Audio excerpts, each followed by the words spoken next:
Que cosas que unten historias. Y luego que cosas que se convierten en historias. Monumentos a la ambición tan imponentes que proyectan sombras a través de generations, palacios construidos no solo para la comodidad sino como declaraciones de legado. Fortalezas diseñadas para proteger a sus habitantes del mundo pero que de alguna manera fallaron espectacularmente en el momento en que más se necesitaba protección. Y Greystone Mansion, encaramada en lo alto de Beverly Hills en 18 acres.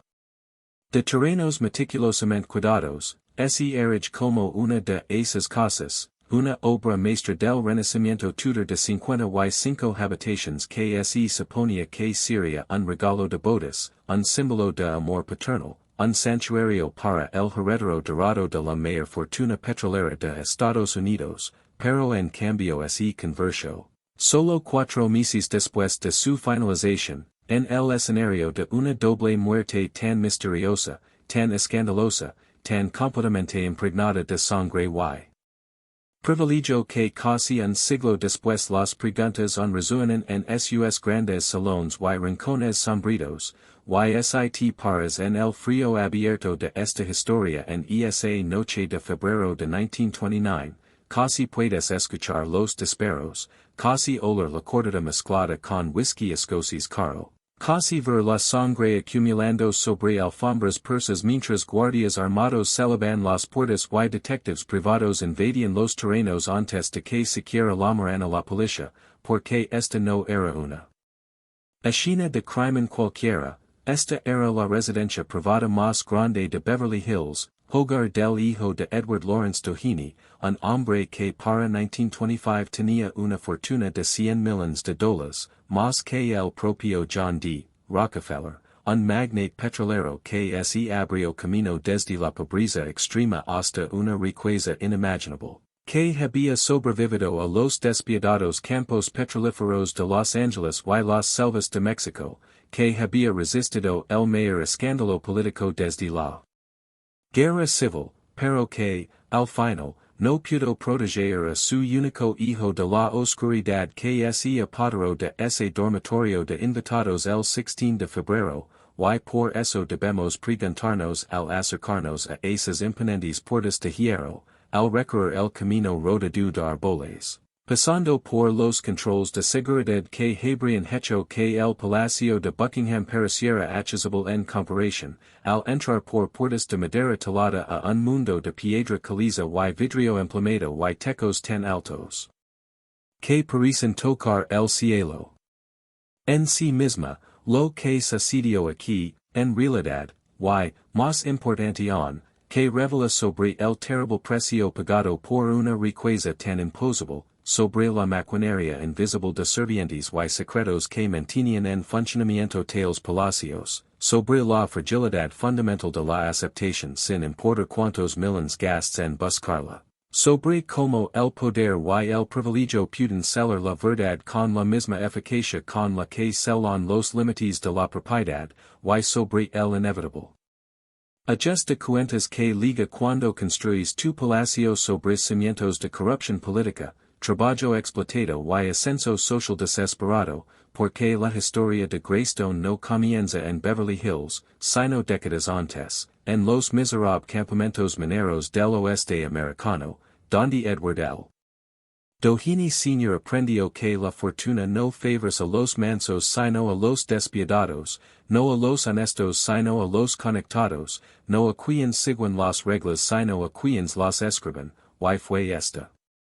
lección, transmitida como un código genético de padre a hijo, la que finalmente llevaría a dos cuerpos a enfriarse en el suelo de Greystone mientras la familia se apresuraba no a descubrir la verdad sino a controlar la narrativa, no a buscar justicia sino a proteger la reputación, no a llorar abiertamente sino a gestionar escándalo, porque cuando eres tan rico, tan poderoso, tan vulnerable a pesar de, o quizás debido a, tu inmensa fortuna, el mayor lujo que puedes permitir no es una mansión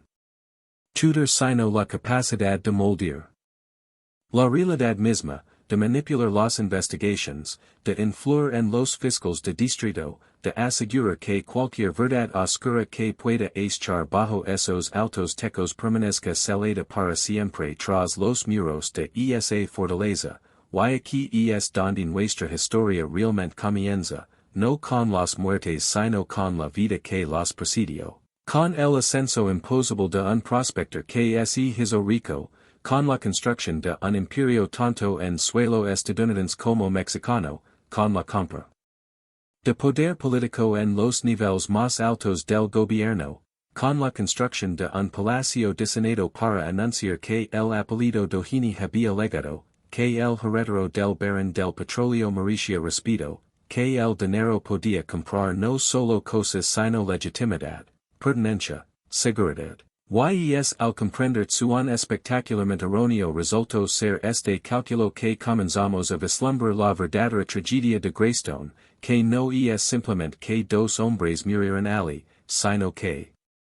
murieron en una casa construida sobre las mismas ilusiones que los destruyeron, la ilusión de que la riqueza equivale a seguridad, que la gran arquitectura puede fortificar contra el escándalo, que puedes construir tu camino hacia la aceptación, que la perfecta ejecución del gusto y el refinamiento barrara las preguntas sobre de dónde vino el dinero y cuánto costó acumularlo, y como veremos, cada bloque de piedra caliza de Greystone, cada barandilla talada, cada jardín ingles formal, cada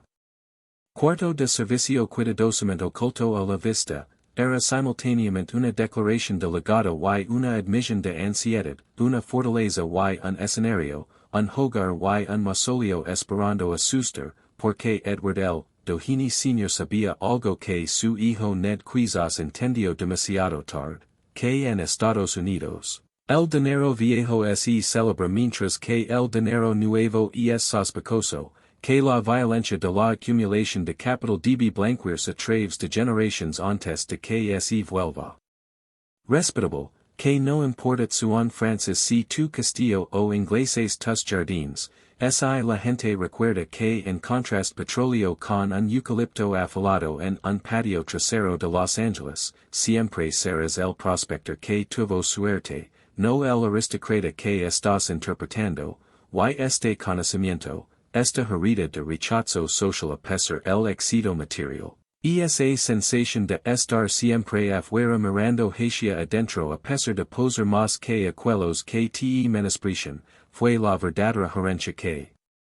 Edward L. Doheny Sr. le pasó a su hijo, una herencia mucho más honrosa que los campos petrolíferos, más peligrosa que los problemas legales, más asfixiante que la mansión misma, porque Ned Doheny nació en la riqueza pero no en la aceptación, en el privilegio pero no en la paz, en el lujo pero no en la legitimidad. Y pasó toda su vida adulta tratando de desempeñar el papel que el dinero de su padre lo había escrito, tratando de ser el heredero que finalmente, definitivamente, demostraría que el apellido Doheny merecía su lugar entre la élite estadounidense, que su fortuna era tan limpia como la de cualquier Vanderbilt o Astor, que el escándalo de Teapot Dome fue simplemente un malentendido, que los trabajadores mexicanos que murieron en los campos petrolíferos fueron víctimas desafortunadas pero necesarias del progreso, que la mansión encaramada sobre Beverly Hills no era una monstruosidad de nuevos ricos sino una elegante casa familiar, y fue precisamente esta agotadora actuación.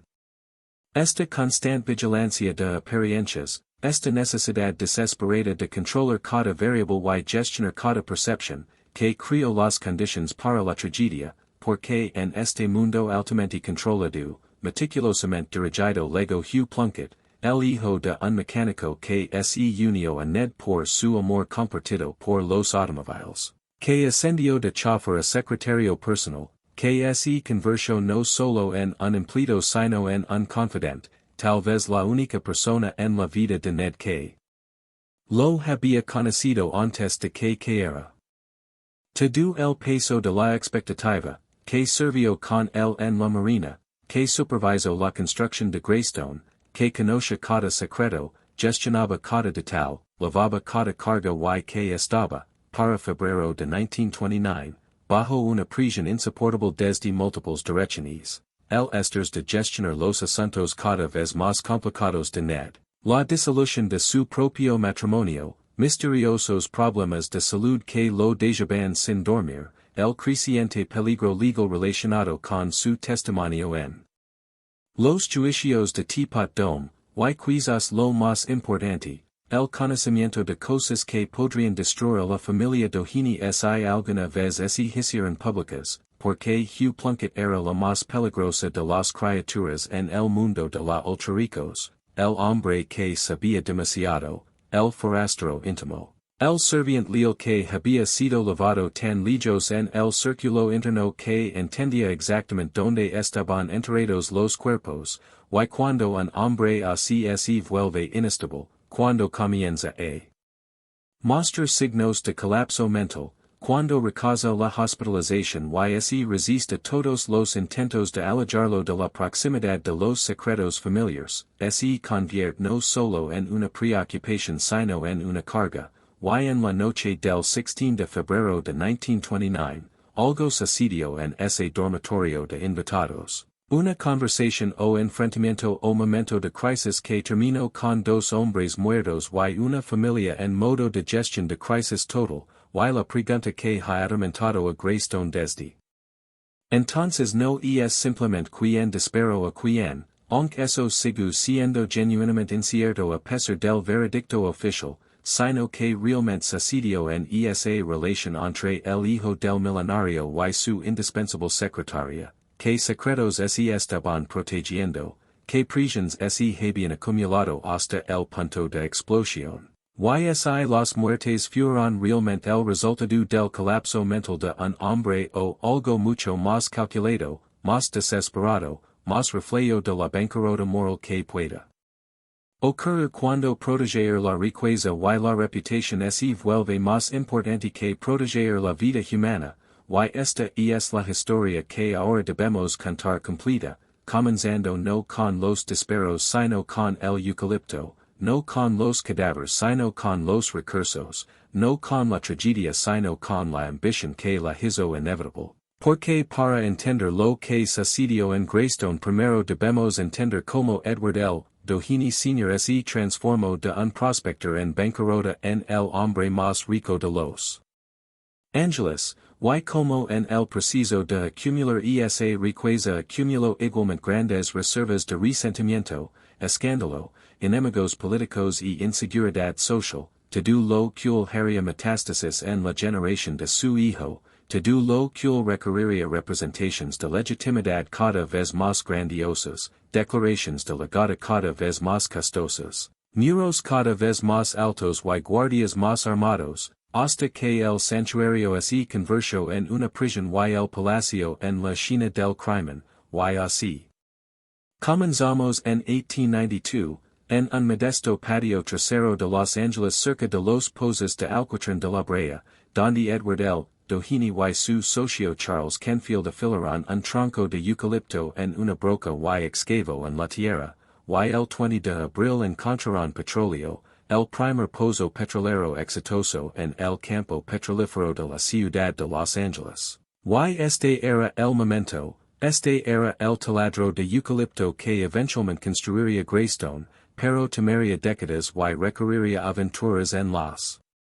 selvas de México, requeriría conexiones políticas en los niveles más altos, requeriría la voluntad de explotar la tierra y el trabajo a una escala que la mayoría de los hombres no podrían soportar, y requeriría sobrevivir al trágico descenso de su primera esposa Carrie al alcoholismo y al suicidio. Bebió ácido de batería después de enterarse de su nuevo matrimonio solo 3 meses después de su divorcio, dejando a Ned, de 7 años, huérfano y traumatizado, cuidado por su nueva madrastra. Estelle, una ex-operadora telefónica 19 años menor que Edward, quien según la leyenda lo había cautivado solo con su voz, y Estelle hizo todo lo posible por complacer y consolar al niño regordito y melancólico que carecía de la voluntad de hierro de su padre, pero que había heredado la herida de nunca pertenecer del todo, de saber que su padre había salido de la pobreza. Pero que esta misma historia de origen fue lo que impidió la aceptación por parte de aquellos que importaban, porque el dinero nuevo en Estados Unidos siempre ha sido sospechoso, siempre ha lavado la mancha del sudor, la ambición y la desesperación, siempre ha requerido una limpieza a través de generaciones de cultivo cuidadoso, matrimonios estratégicos, declaraciones arquitectónicas y gestos filantrópicos, y así, a medida que la fortuna de Edward Sr. crecía, expandiéndose de Los Angeles a México, donde su compañía mexicana de petróleo se convirtió en el mayor productor en un país que era en sí mismo el mayor productor de petróleo del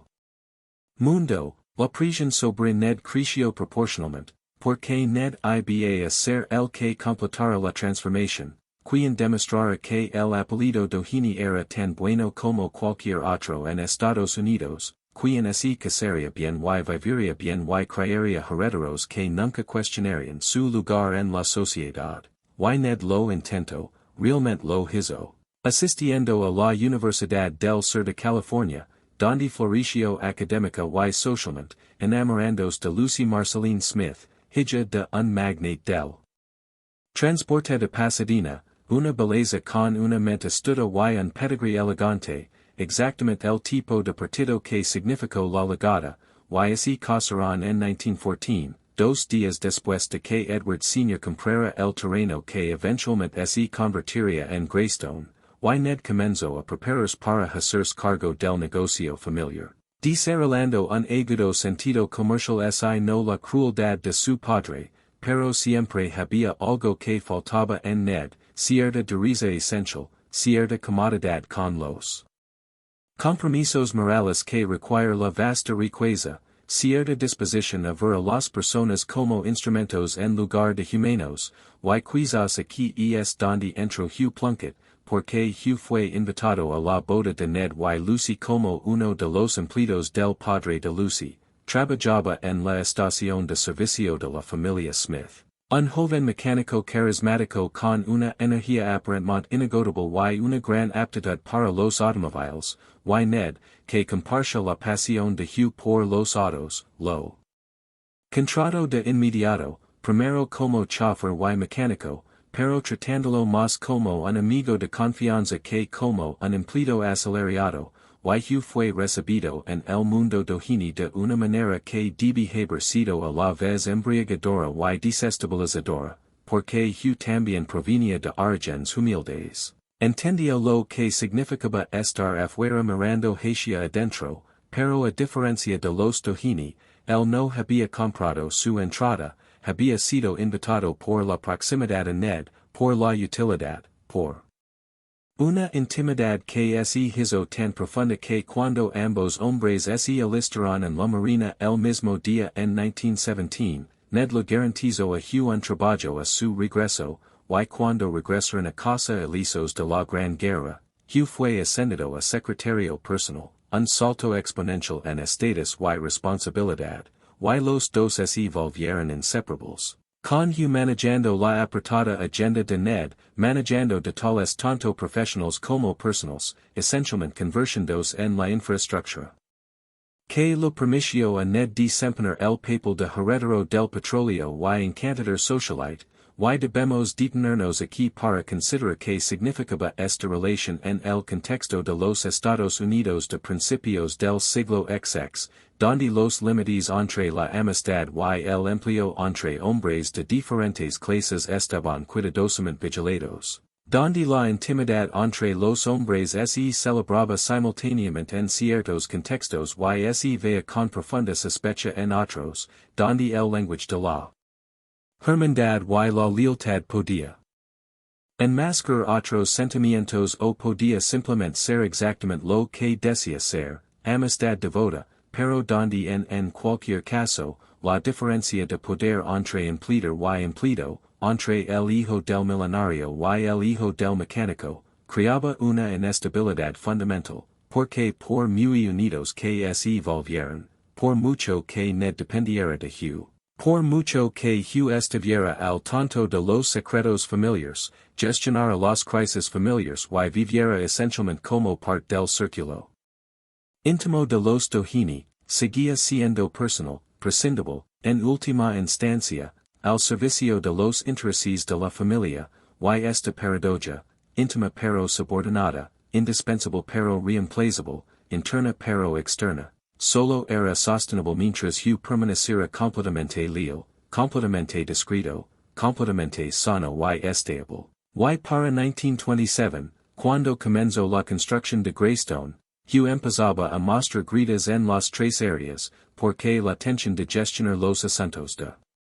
la familia Doheny había alcanzado niveles extraordinarios, la familia estaba hasta el cuello en el escándalo de Teapot Dome, el mayor caso de corrupción política en la historia de Estados Unidos, y Hugh había estado presente cuando Ned entregó $100,000 en efectivo al secretario del Interior, Albert Fall, había ayudado a lavar la infame, pequeña bolsa negra. Y ahora se enfrentaba a la perspectiva de testificar al respecto, de potencialmente incriminarse a sí mismo o a la familia a la que había dedicado su vida a servir, y simultáneamente su matrimonio con Harriet Marion Hall se desintegraba bajo el peso de sus constantes ausencias y su creciente materialismo, porque Hugh vivía en un mundo de jets privados, construcción de mansions y automóviles exóticos mientras su esposa se sentaba sola en su apartamento de Hancock Park. Y cuando se divorciaron en 1927, alegando una deserción que Hugh no impugnó, se reveló un abismo cada vez mayor no solo entre marido y mujer, sino entre la persona que Hugh había sido y la persona en la que se estaba convirtiendo, alguien que no pertenecía en al mundo obrero del que provenía en al mundo de élite al que servía, alguien que había sacrificado su propia vida, matrimonio y paz mental para administrar la vida, el matrimonio y la imagen pública de Ned, y mientras Greystone surgía de la tierra. La construcción comenzó el 15 de febrero de 1927, costó más de $3 millones y empleó legions de trabajadores que talaron piedra caliza, colocaron mármol, instalaron vidrieras emplamadas, crearon jardines ingleses formales, construyeron garajes neogóticos, 55 habitaciones construidas, incluyendo 2 pisos de dependencias de servicio para albergar a los empleados internos necesarios para mantener semejante palacio. Hugh estuvo presente en cada detalle, porque este era su trabajo, supervisar la construcción del santuario de Ned, reunir al personal adecuado, conseguir las antigüedades y las comodidades, asegurarse de que el parque automotor tuviera los vehículos exóticos adecuados, crear el escenario perfecto para la representación de la legitimidad de Doheny. En el preciso, Hugh esencialmente se mudó a Greystone, durmiendo en el dormitorio de invitados del primer piso, dedicado por completo a la familia a costa de su propia salud, sus propias relations, su propia existencia separada. Para cuando Ned, Lucy y sus 5 hijos se mudaron a Greystone en octubre de 1928, justo antes del Día de Acción de Gracias, Hugh presentaba síntomas inquietantes, dientes con abscesos graves que causaban reacciones nerviosas, incluyendo espasmos musculares y pérdida de autocontrol cada vez que se extraía uno. Insomnio crónico que requería sedación intensa con barbitúricos como dial y veronal. Comportamiento nervioso, espasmos, dolores de cabeza persistentes y un comportamiento cada vez más frenético y ansioso. El médico de cabecera, el Dr. Ernest Fishbaugh, lo había estado tratando durante 2 años, prescribiendo reposo en cama en el mismo Greystone, la misma habitación de invitados donde moriría.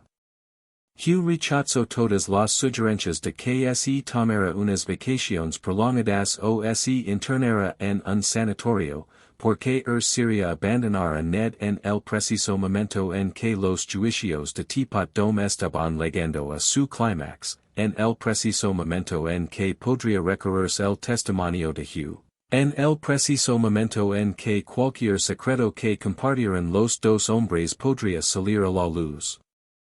Debemos entender que para febrero de 1929, la presión sobre Hugh Plunkett había alcanzado niveles insoportables desde múltiples direcciones, peligro legal, problemas de salud, agotamiento, la disolución de su vida personal y el conocimiento de que era indispensable y totalmente prescindible para la familia Doheny. Porque si proteger a la familia requería sacrificar a Hugh, no había duda de que opción se tomaría. Y el sábado 16 de febrero, en 1929, las cosas llegaron a un punto crítico cuando el Dr. Fishbaugh se reunió con Ned y Lucy en Greystone alrededor de las 5 de la tarde, y Ned le dijo, Plunkett es el hombre que necesita su atención, y cuando Hugh llegó, intentaron convencerlo de que se internara en un sanatorio, y Hugh se negó. Sentado allí temblando, con las manos apretadas, las mandíbulas apretadas, insistiendo en que saldría bien de esto, y el médico así fue, pero Ned lo llamó de nuevo. Para decirle que visitaría el apartamento de Hugh y intentaría convencerlo de que era lo único que se podía hacer, y Ned y Lucy paran por el apartamento de Hugh en Hancock Park alrededor de las 7 de la tarde, y algo sucedió durante esa visita. Algo que dejó a Hugh profundamente nervioso, porque después de que los Doheny se fueron a ver una película, Hugh se negó a unirse a ellos. Hugh llamó a Greystone a las 9:30, cenando muy angustiado, y Lucy escuchó sus preocupaciones sobre algo que Ned le dijo que lo había dejado perturbado, y Lucy lo aseguró que solo fue un comentario impulsivo. Intentó disuadirlo de ir a la casa, pero Hugh insistió en ver a Ned, así que Hugh condujo hasta Greystone. Fue recibido por el sereno John E. Morris, acostumbrado a sus constantes idas y venidas. Se detuvo en un almacén donde guardaba armas de fuego en un armario, recuperó un revólver Colt Bisley calibre .45, charló brevemente con el guardia de seguridad Edward McCarthy, entró en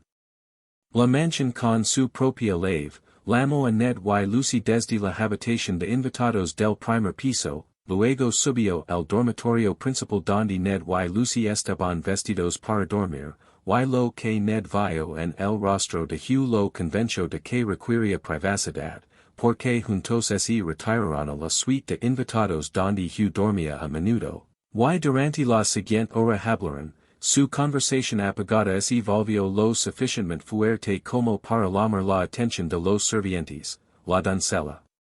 de Lucy, Kate Walker, el mayordomo Alfred Dorr, su esposa Ingrid, que era niñera de los niños Doheny. Todos los cuales escucharon la discusión se volvió tensa y contenciosa. Escucha Ned interrumpirla para hacer una llamada telefónica, lo escucha intentar calmar a Hugh y luego. Poco antes de las 1 p.m. Lucy oyó un fuerte golpe que sonó como muebles volcandos. Y en cuestión de momentos luego el Dr. Fishbaugh, había sido llamado del teatro por una llamada telefónica de Ned solicitando ayuda. Con Hugh, y Lucy, todavía tranquila y inconsciente de cualquier crisis, lo condujo hacia la habitación de invitados, pero Hugh apareció de repente en la puerta con aspecto frenético y desquiciado. Grito, no entres aquí, cerró la puerta de golpe, y luego se escuchó lo que sonó como un solo disparo. Y cuando Fishbaugh entró en la antesala encontró a Hugh Plunkett tirado en el suelo a unos metros dentro de la puerta, con un disparo en la cabeza, sin respirar, completamente vestido, y en el dormitorio encontró a Ned ensangrentado y tendido en el suelo junto a una silla volcada, con un disparo en la cabeza. Desde la sien izquierda hasta la sien derecha, la bala alojada en la pared de 6 pies sobre el suelo, aun respirando pero inconsciente, la sangre cruzando su rostro en caóticos riachuelos, y Fishbaugh intentó reanimarlo pero no pudo, y Ned Doheny murió allí en el suelo de su dormitorio de invitados, en el palacio que su padre lo había construido. Solo 4 meses después de mudarse, a los 35 años, dejando atrás una esposa, 5 hijos, una vasta fortuna y un número creciente de preguntas que nunca tendrían una respuesta satisfactoria, porque lo que sucedió después no fue una investigación sino una actuación. no una búsqueda de la verdad sino un ejercicio de control narrativo, porque no llamaron a la policía de inmediato. En cambio, Lucy llamó a sus hermanos Clark y Warren Smith y a su cuñado Anson Lisk. Y Lisk se encargó de alertar a las autoridades, pero primero había otra llamada que debía hacerse, la llamada más importante, y cerca de la medianoche Edward Lawrence Doheny Sr. llegó a Greystone, de 72 años, todavía imponente a pesar de la enfermedad, con su semblante duro y robusto y su bigote de morsa blanco como la nieve, y la familia esperaba protegerlo de la China, pero el anciano insistió en ver a Ned con sus propios ojos, y así lo llevaron al cuerpo sin vida de su hijo. Y ali al magnate del petróleo que había sobrevivido a los campamentos mineros, a la causa ilegal, a la construcción de imperios y a los escándalos políticos. Se heredero junto a Ned, lo acarició la mano y finalmente soltó un celoso angustiado, mi hijo. Después de una eternidad de quietud, casi se desplomó. Lo llevaron junto a la cama de Lucy, donde se desplomó y loro. No está claro si permaneció en la casa o si lo llevaron de vuelta a su complejo de Chester Place cuando llegaron dos policías de Beverly Hills después de la medianoche, porque el jefe Charlie Blair, reconociendo que su fuerza local estaba fuera de lugar, llamó al fiscal de distrito Baron Fitz y a su equipo. A las 2 de la madrugada llegó la investigadora Leslie Turner White y encontró algo extraordinario. La mansión rodeada no por la policía, sino por detectives privados y guardias de seguridad armados. Un cordón de fuerza privada salaba la escena del crimen, lo que hacía más sencillo colapsar el palacio de Buckingham, como señaló White. Dentro encontró a todos los testigos notablemente serenos a pesar del horror, sus testimonios encajaban, con notable precisión, demasiado pulcramente presentados, posiblemente ensayados, y mientras todos negaban obedientemente que se hubiera consumido alcohol, anda el engaño de rigor durante la prohibición a pesar de la obvia presencia de Johnny Walker. Y aunque todos coincidían en la narrativa básica de asesinato-suicidio con Hugh matando a Ned el mismo, el análisis forense de White reveló inconsistencias inquietantes que sugerían que la historia oficial era imposible, porque había quemaduras de pólvora alrededor de un agujero de bala en la cabeza de Ned, lo que indicaba que el arma estaba sostenida a no más de 3 pulgadas de su sien, no a varios pies de distancia como requería la teoría de Ned sentado disparo desde el otro lado de la habitación. Y la scene de Hugh no tenía tales quemaduras, lo que hacía improbable que se pusiera el .45 en la cabeza, y cuando White probó el arma, no pudo replicar el calor inusual que emanaba del arma horas después del tiroteo, lo que sugiere que alguien la había calentado artificialmente para simular un disparo reciente, y no pudo levantar ninguna huella dactilar del bisley, ni siquiera manchas, lo que sugiere que había sido completamente limpiado. Y el cigarrillo que Hugh agarraba en su mano izquierda lo habría hecho imposible abrir y cerrar la puerta de golpe como Fishball lo describió mientras sostenía simultáneamente una pistola en su mano derecha, y la trayectoria balística sugería que para disparar la bala que impactó a Ned y se alojó en lo alto de la pared, Hugh tendría que haber estado arrodillado o disparando desde la cadera en un ángulo extraño, una diana improbable, y el extraño patrón de sangre entrecruzado en el rostro de Ned solo tenía sentido si, después de recibir el disparo, Ned hubiera quedado boca abajo y hubiera sido volteado, lo que contradicía directamente el testimonio de que el cuerpo fue encontrado boca arriba y nunca se movió. Y cuando White confrontó al Dr. Fishbaugh sobre esta imposibilidad, el médico finalmente admitió que sí, Ned había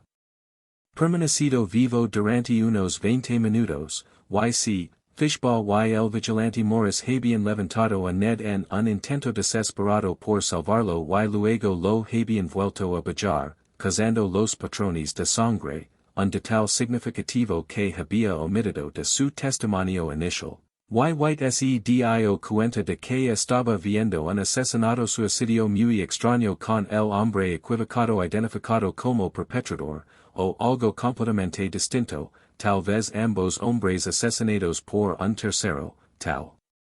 vez Ned disparando a Hugh entonces él mismo, tal vez un escenario tan escandaloso que la familia estaba dispuesta a construir una elaborada narrativa falsa y usar su inmensa riqueza y conexiones políticas para asegurar que esa narrativa se sostuviera, y cuando white compartió sus hallazgos con da Fitz, el fiscal de distrito, permitió inicialmente una investigación exhaustiva. Declaró que no hay un hombre en Estados Unidos lo suficientemente importante como para impedir realizar una investigación criminal, pero a medida que la investigación avanzaba y el poder y las conexiones de Edward L. Doheny Sr. cobraban importancia, a medida que los abogados de la familia y los detectives privados gestionaban cada aspecto del caso, a medida que se interrogaba a los testigos pero no se les presionaba demasiado, a medida que se reconocían teorías alternativas pero no se seguían, a medida que la investigación forense emitía el veredicto que todos esperaban, asesinato-suicidio con Hugh como autor, enloquecido por una enfermedad mental. La verdad de lo que sucedió en ese dormitorio de invitados se volvió menos importante que proteger el apellido Doheny de otro escándalo, porque la familia ya estaba bajo una prisión extraordinaria de Teapot Dome, y lucaba por preservar tanto su fortuna como su reputación. Y realizaba control de daños a nivel nacional, y lo último que necesitaban era un escrutinio más profundo de la relación de Ned con Hugh, preguntas más profundas sobre qué secretos Hugh podría haber amenazado con revelar, una investigación más profunda sobre si la familia podría haber estado involucrada en el encubrimiento de algo mucho más impactante de lo que sugería la historia oficial, y los rumores comenzaron de inmediato, rumores de que Ned y Hugh habían sido más que amigos y su chief secretario. Rumores de que se trataba de una peli de amantes que había terminado fatal. Rumores de que Hugh había exigido dinero o amenazado con exponerlo, rumores de que Ned había matado a Hugh para silenciarlo y luego fingió su propia muerte para que pareciera que Hugh lo hizo, rumores de que un tercero mató a ambos hombres por órdenes familiares, rumores que seguirían a Greystone durante décadas porque la historia oficial no satisfizo a nadie. No explicó nada y requirió creer que un hombre que estaba completamente vestido de pie en una puerta con un cigarrillo en una mano y una pistola en la otra, de alguna manera disparó a otro hombre en la cabeza a quemarropa. Y luego se disparó a sí mismo en un ángulo diferente sin quemaduras de pólvora, todo mientras los guardias de seguridad y los sirvientes estaban al alcance del oído y nadie presenció nada directamente, y estos rumores importaban porque sugerían lo que la familia Doheny más temía, que su dinero no podía comprar la aceptación, su palacio no podía garantizar la privacidad, su actuación de legitimidad no podía anular el hambre humana básica de verdad y justicia, y que las mismas medidas que tomaron para protegerse, los detectives privados, la investigación controlada, la narrativa cuidadosamente manejada, solo profundizaron la sospecha y reforzaron la sensación de que los Doheny eran fundamentalmente diferentes de la verdadera aristocracia, que eran advenedizos llegando a la nobleza, que su riqueza era demasiado nueva y demasiado manchada para exigir la deferencia y discreción que las viejas familias esperaban. Y esta fue la verdadera tragedia de Greystone, no solo que dos hombres murieron, sino que murieron en una casa construida específicamente para prevenir exactamente este tipo de escándalo, murieron en un santuario que se convirtió en un circo, murieron en un palacio que demostró que los muros del palacio no pueden contener la violencia nacida de las mismas prisiones y contradicciones que esos muros estaban destinados a mantener fuera, y después de las consecuencias, Edward L. Doheny Sr. era un hombre destrozado, que nunca se recuperó de la muerte de Ned, envejeció rápidamente, librando batallas legales. Cada vez más desesperadas a medida que continuaban los juicios de Teapot Dome, finalmente sería absuelto en 1930, mientras que su supuesto cómplice Albert Fall fue condenado y encarcelado, una contradicción que no satisfizo a nadie y sugirió que la justicia podía ser comprada por el precio justo, y el anciano murió el 8 de septiembre de 1935. A los 79 años, su vasta fortuna y imponente imperio incapaces de salvar a su único hijo, incapaces de evitar la tragedia que se desarrolló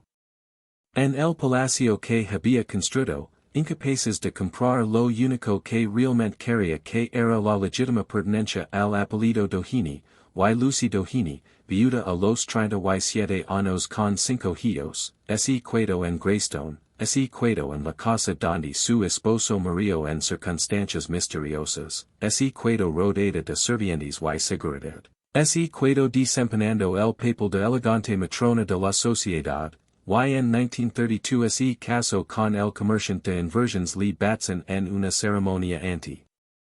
la enorme chimenea de Greystone, y vivieron allí juntos durante 26 años, Lucy transformando lentamente el palacio de santuario familiar a elegante telón de fondo para la vida que construyó después de la tragedia, y vale la pena detenerse a considerar lo que significaba vivir en esa casa. Pasar por el dormitorio de invitados donde ocurrieron las muertes, manjar sirvientes que sabían lo que sucedió, criar niños en habitaciones que habían visto tanta violencia, representar la normalidad en un espacio que siempre estaría asociado con el escándalo y el misterio, porque la decisión de Lucy de cuidarse, de volver a casarse, de seguir ocupando Greystone, era en sí misma una especie de desafío, una negativa a ser expulsada por la tragedia, una determinación de extraer todo el valor que pudiera del palacio que su suegro había construido. Y para 1955 Lucy decidió que la casa era demasiado grande, los terrenos demasiado caros de mantener, los recuerdos demasiado pesados para seguir cargándolos, y vendió la mayoría de los 400 acres originales a Paul Truesdale, quien los convirtió en Truesdale Estates, el vecindario más prestigioso de Beverly Hills, y lo dio la mansión en sí y los 18 acres restantes al inversor Henry Crown por $1.50 millions, y Crown planeó demoler la mansión y subdividir el lot. Pero Beverly Hills intervino, reconociendo que cualquier historia oscura que Greystone tuviera, también era un hito arquitectónico, una pieza de la historia de Los Angeles que merecía preservación, y en 1965 la ciudad compró la propiedad por $1.30 millions, deteniendo la demolición, y el 16 de septiembre, en 1971, Greystone se convirtió en un parque público y el 23 de abril de 1976 se inscribió en el Registro Nacional de Lugares Históricos. En esta transformación de palacio privado a espacio público hay algo profundamente simbólico, porque Greystone se había construido como el santuario privado definitivo, una fortaleza para proteger a la familia Doheny del escrutinio y mantener la legitimidad. Sin embargo, fracasó estrepitosamente en ambos objetivos. Su conversión al uso público representó una especie de ajuste de cuentas, un reconocimiento de que el verdadero significado de la mansión no era como hogar familiar, sino como artefacto histórico que revelaba verdades incómodas sobre la riqueza y la clase estadounidenses, y la violencia necesaria para acumular tales fortunas.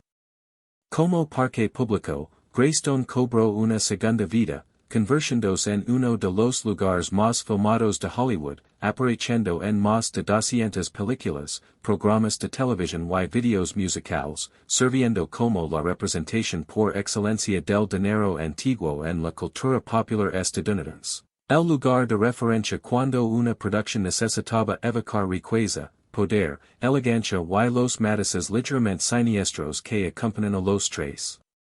Y hay una amarga ironía en esto, porque Greystone se convirtió en su muerte en lo que nunca fue en vida, un símbolo universalmente reconocido de legitimidad aristocrática, la representación visual del poder del establishment, el telón de fondo de innumerables historias sobre la clase alta estadounidense, pero siempre en ficción, siempre en representación, siempre como un escenario en lugar de un artículo genuino, porque incluso Hollywood entendió que la grandeza de Greystone era a la vez real y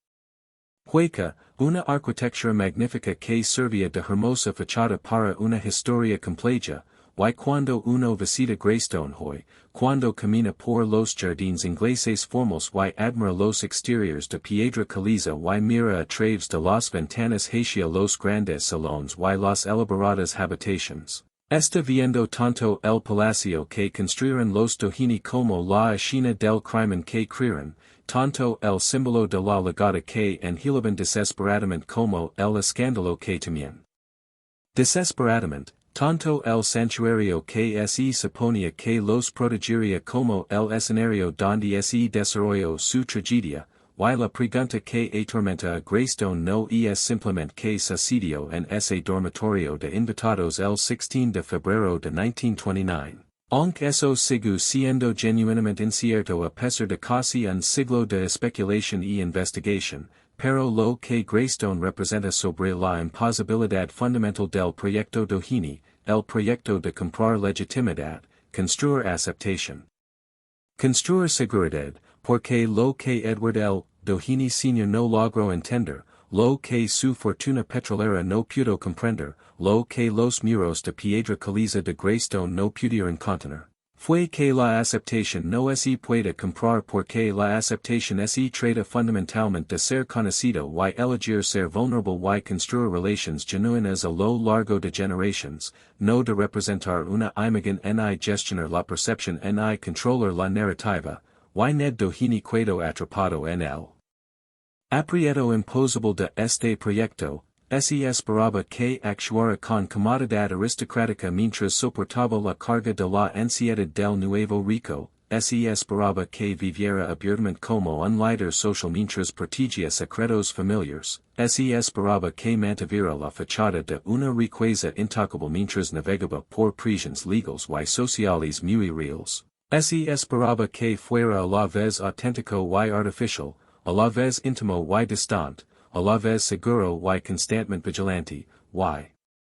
en Hugh Plunkett tenía a alguien que entendía este aprieto porque Hugh también lo vivió, alguien que estaba lo suficientemente dentro como para ver la maquinaria pero lo suficientemente fuera como para nunca olvidar que era personal, alguien lo suficientemente íntimo como para compartir confidencias pero lo suficientemente subordinado como para ser desechable. Alguien lo suficientemente leal como para ser confiable pero lo suficientemente vulnerable como para convertirse en una carga, y lo que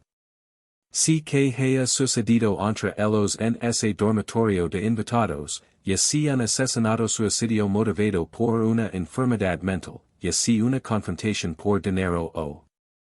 secretos o relations, y si pánico por el testimonio y la exposición legal, y si algo completamente distinto que la familia enteró con éxito, fue el resultado inevitable de las contradicciones integradas en la propia Greystone, las contradicciones entre fortaleza y hogar, entre santuario privado y representación pública, entre seguridad y escrutinio, entre el deseo de aceptación y la realidad del perpetuo estatus de forastero, y estas contradicciones significaron que Greystone nunca podría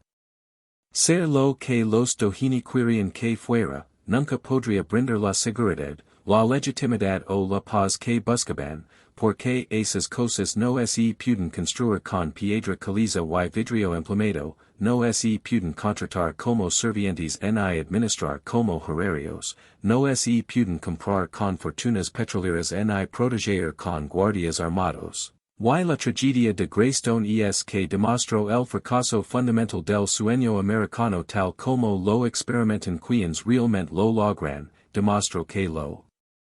extraordinario que la riqueza no equivalía a una felicidad extraordinaria, que las grandes cosas pueden ser los lugares más solitarios, que las mismas medidas tomadas para proteger y elevar pueden aislar y destruir, y que el trabajo invisible necesario para mantener tales palacios, los quince servientes internos en Greystone. Las legions de trabajadores de la construcción que lo construyeron, los trabajadores mexicanos que murieron en los campos petrolíferos de Doheny, las innumerables personas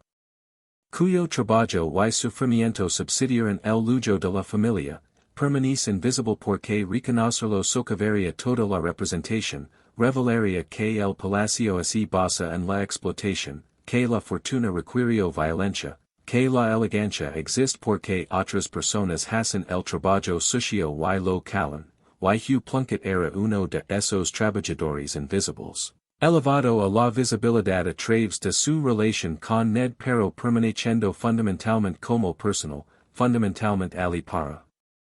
satisfacer las necesidades de la familia, fundamentalmente desechable cuando se volvía inconvenient, inestable o amenazante, y su muerte en ese dormitorio de invitados no fue solo una tragedia personal sino una revelación sobre la lógica moral de la riqueza extrema, sobre lo que sucede cuando las relaciones humanas se subordinan a la protección de la fortuna y la reputación, sobre la violencia que se encuentra en el corazón de palacios como Greystone, incluso cuando esa violencia permanece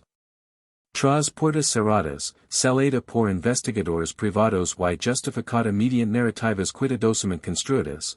y es por eso que Greystone importa, porque su historia resuena casi un siglo después, porque todavía nos preguntamos qué sucedió realmente esa noche de febrero. Porque Greystone refleja la riqueza estadounidense y plantea preguntas incómodas sobre lo que estamos dispuestos a ignorar, los costos que estamos dispuestos a aceptar, la violencia que estamos dispuestos a pagar.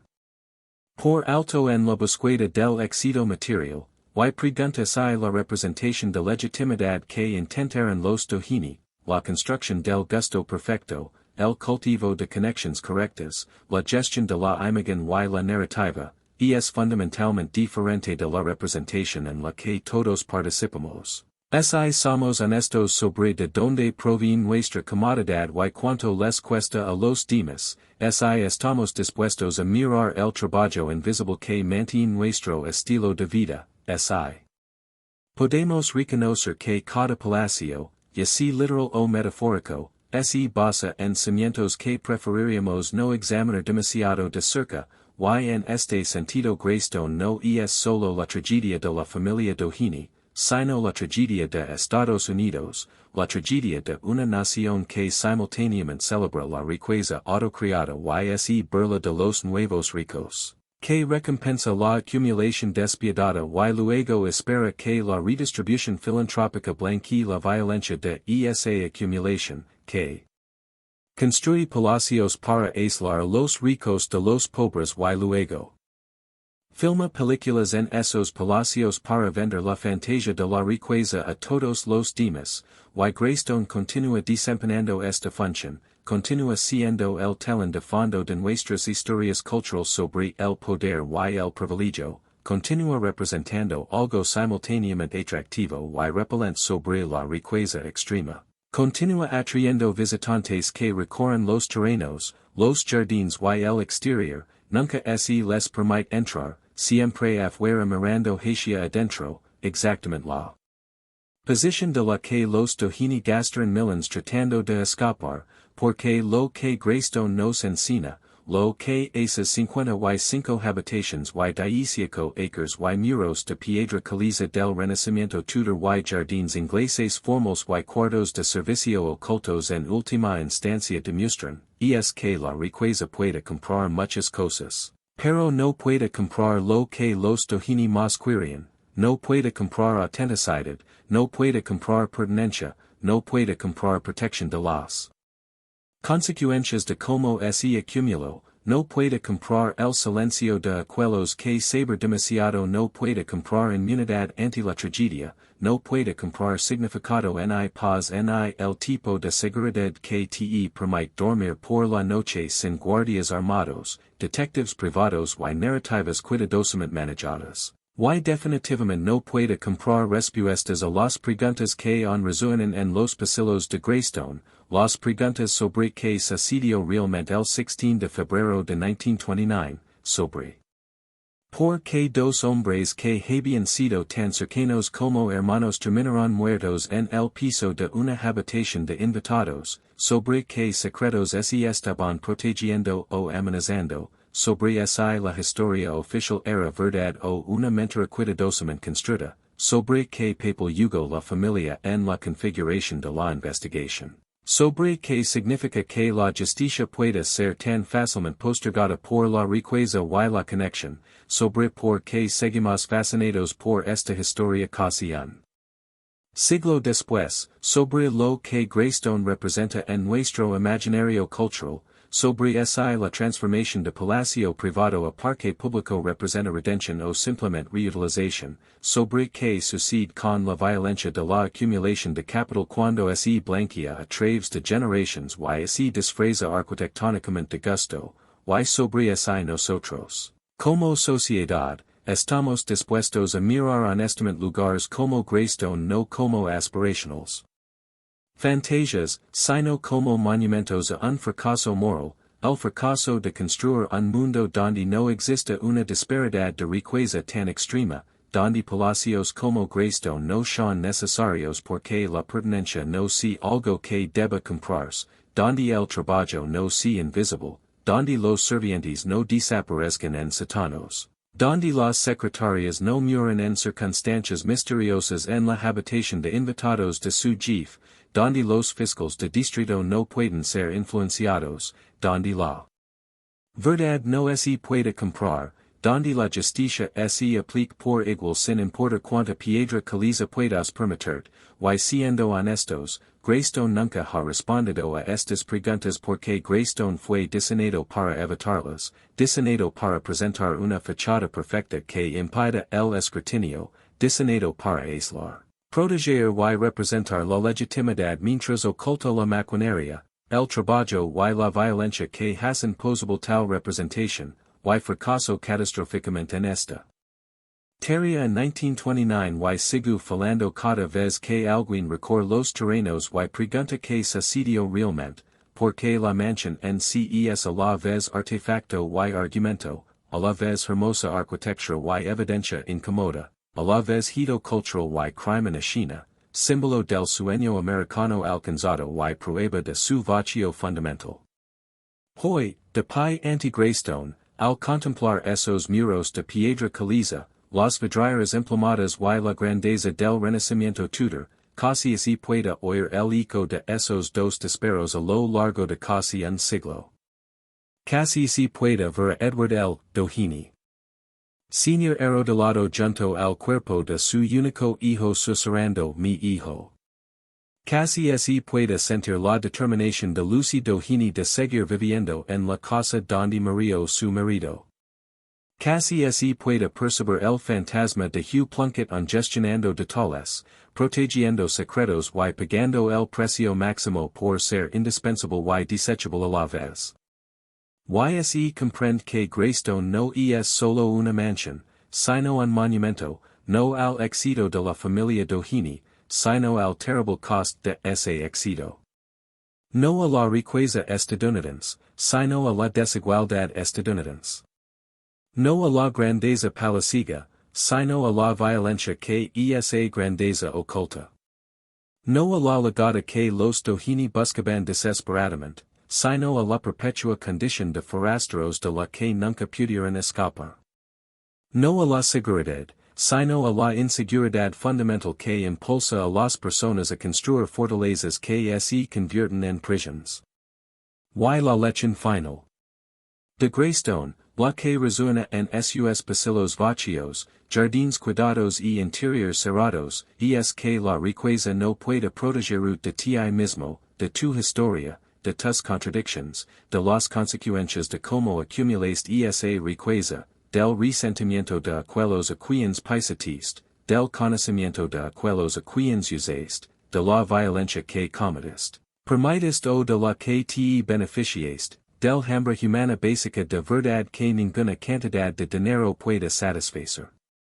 Permanentemente, y lo más importante, de la realidad de que la aceptación no se puede realizar ni comprar, sino que solo se puede ganar a través de una relación genuina, la vulnerabilidad y la voluntad de ser conocido por quien realmente eres en lugar de por quien fin ser, y es por eso que el proyecto de Edward L. Doheny Sr. fracasó, porque Greystone se convirtió en una tragedia en lugar de un triunfo, porque Ned Doheny murió a los 35 años en el palacio construido para protegerlo, porque la lealtad de Hugh Plunkett no pudo salvarlo, porque la narrativa cuidadosamente construida sobre la enfermedad mental y el asesinato-suicidio no convenció a nadie, porque las preguntas persisten, porque seguimos hablando de esta historia, porque Greystone importa como historia y metáfora, y porque cuando visitas Greystone hoy como un parque público. Cuando caminas por esos terrenos que una vez fueron una fortaleza privada, cuando miras a través de las ventanas a habitations a las que nunca entrarás, cuando te paras donde guardias armados una vez impidieron que los investigadores accedieran fácilmente a la escena del crimen, cuando admiras la arquitectura construida con dinero del petróleo extraído de tierras y trabajo explotados, cuando reconoces la casa de docenas de películas y programas de televisión, cuando tomas fotos para compartir en las redes sociales, cuando realizas tu propia versión de la experiencia turística, estás participando en la continua transformación de Greystone de tragedia privada a espectáculo público, de santuario a símbolo, de hogar a casa embrujada, del mayor logro arquitectónico de la familia Doheny a su escándalo más duradero, de monumento a la legada al museo del fracaso, de palacio a prisión al parque, y en esta transformación final hay algo que se acerca a la justicia. La justicia poética que liga cuando la riqueza privada que intento aislarse del escrutinio se convierte en propiedad pública, cuando la fortaleza diseñada para evitar el acceso se convierte en destino turístico, cuando la representación de la legitimidad se convierte en una representación reconocida, cuando el trabajo invisible se vuelve ligeramente menos invisible, cuando la narrativa cuidadosamente manejada se convierte en historia disputada, cuando el apellido Doheny se asocia no con la legitimidad aristocrática sino con un misterio sin resolver y un posible encubrimiento, cuando Greystone se convierte no en lo que la familia quería, un símbolo de su legado, sino en lo que también, un símbolo de su fracaso para escapar de sus orígenes, para trascender su estatus de nuevos ricos, para comprar la aceptación que ansiaban, para proteger los secretos que albergaban, para evitar la tragedia solo a través de la riqueza, y esto es, en última instancia, lo que hace que Greystone sea tan convincente casi un siglo después de esos dos disparos, porque nos obliga a enfrentar verdades incómodas sobre la riqueza estadounidense, sobre la violencia de la acumulación, sobre el desempeño de la legitimidad, sobre el trabajo invisible que mantiene el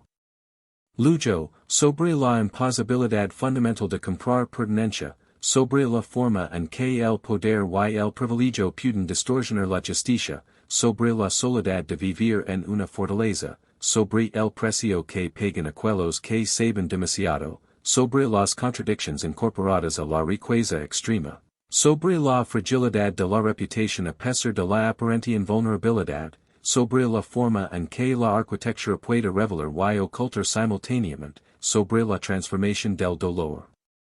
privado en curiosidad pública, sobre nuestra fascinación por la riqueza queda y los misterios sin resolver y la brecha entre la apariencia y la realidad, y sobre lo que significa que Greystone perdure no como el santuario familiar que fue diseñado para ser, sino como un monumento a la imposibilidad de ese destino. De pie sobre Beverly Hills como una hermosa y hueca advertencia sobre los límites de lo que el dinero puede comprar, los peligros de lo que el dinero puede ocultar y la tragedia de